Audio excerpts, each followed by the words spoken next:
उद्धव ठाकरेंशी यापुढे युती होणं अशक्य असल्याचं सांगतानाच राज ठाकरेंशी युतीचे संकेत हे उपमुख्यमंत्री देवेंद्र फडणवीस यांनी दिलेत। यामुळे राजकीय वर्तुळामध्ये नव्या चर्चा सुरू झाल्या। दुसरीकडे युतीचा निर्णय हा राज ठाकरे घेतील असं मनसेच्या वतीनं स्पष्ट करण्यात आलंय। बघूया। ठाकरे बंधूंबाबत भाजपची काय भूमिका? उद्धव ठाकरेंना पुन्हा भाजपा सोबत घेईल? राज ठाकरेंची भाजप युती करणार? उद्धव आणि राज या ठाकरे बंधूंशी भाजपाचे पुढच्या काळात कसे संबंध असतील या प्रश्नांची उत्तरं उपमुख्यमंत्री देवेंद्र फडणवीस यांनी दिली आहेत। एका मुलाखतीत त्यांनी मोकळेपणानं याबाबत भाष्य केलंय। नितीश कुमारांप्रमाणे उद्धव ठाकरे पुन्हा सोबत येतील का या प्रश्नावर त्यांनी अजिबातच संधी नसल्याचं उत्तर दिलंय। उद्धवजी आमच्यासोबत येण्याची कोणतीही शक्यता नाही, अजिबातच संधी नाही। उद्धवजींनी आपली दारं आमच्यासाठी बंद केली। पॉलिटिकल अजेंडा वेगवेगळा असू शकतो, अजेंड्यावर मतभेदही असू शकतात। ते मतभेद दूर करून एकत्र येता येतं। आता अशी परिस्थिती आहे की आमची मनं दुखावलेली आहेत। ज्या प्रकारे त्यांचा व्यवहार राहिलाय, ज्या प्रकारे ते पंतप्रधानांवर टीका करतात, ज्या खालच्या स्तरावर जाऊन ते बोलतात, या सगळ्या गोष्टींनी मनं दुखावलेली आहेत।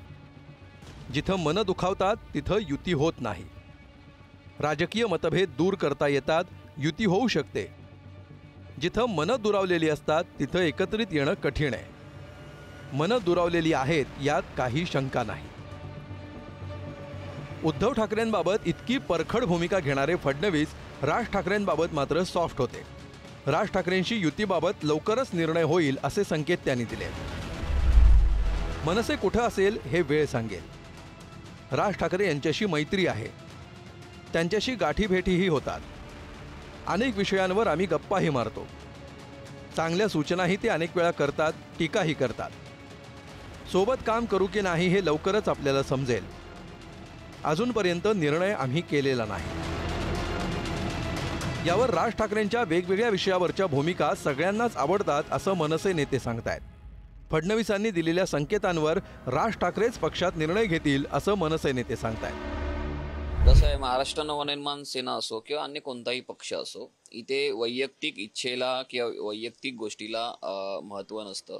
जो काही कलेक्टिव्ह निर्णय होईल, तो कलेक्टिव्ह निर्णय राज ठाकरे साहेब घेतील, तोच आम्ही फॉलो करतो। त्यामुळे मला काय वाटतं किंवा महाराष्ट्र सैनिक म्हणून अन्य कोणाला काय वाटतं याला मी फारसं महत्त्व देत नाही। आणि फडणवीस साहेब जे म्हणाले की पुढे बघा काय होतंय, तर आतापर्यंत फडणवीस साहेबांनी अशी वक्तव्य यापूर्वी देखील अनेकदा वेगवेगळ्या प्रसंगावर केलेली आहेत आणि ती भविष्यात ती खरीही ठरलेली आहेत। कदाचित ते म्हणतात तर खरंही होऊ शकतं, परंतु ह्यावर निर्णय शेवटी कितीही झालं तरी शेवटी निर्णय हा राज ठाकरे साहेबच घेणार। याच मुलाखतीत फडणवीसांनी पुढचा मुख्यमंत्री महायुतीचाच असेल असंही स्पष्टपणे सांगितलंय। लोकसभा आणि विधानसभा निवडणुकांनंतरचा भविष्यवेधच देवेंद्र फडणवीसांनी घेतल्याचं मानलं जात आहे। आगामी काळात राजकारणातल्या बदलाचे संकेत फडणवीसांनी दिले। अजय माने, पुढारी न्यूज, मुंबई।